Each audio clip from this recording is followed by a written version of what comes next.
हनुमान् श्रीपदो वायुपुत्रो रुद्रो नघोजरः अमृत्यवीरवीरश्च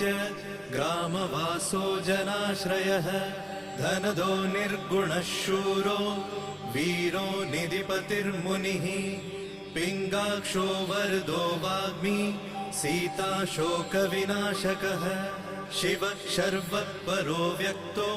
व्यक्ताव्यक्तो धराधरः पिङ्गकेशः पिङ्गरोमा श्रुतिगम्यः सनातनः अनादिर्भगवान् देवो विश्वहेतुर्जनाश्रयः आरोग्यकर्ता विश्वेशो विश्वनाथो हरीश्वरः भर्गो रामो रामभक्तः कल्याणप्रकृतिस्थिरः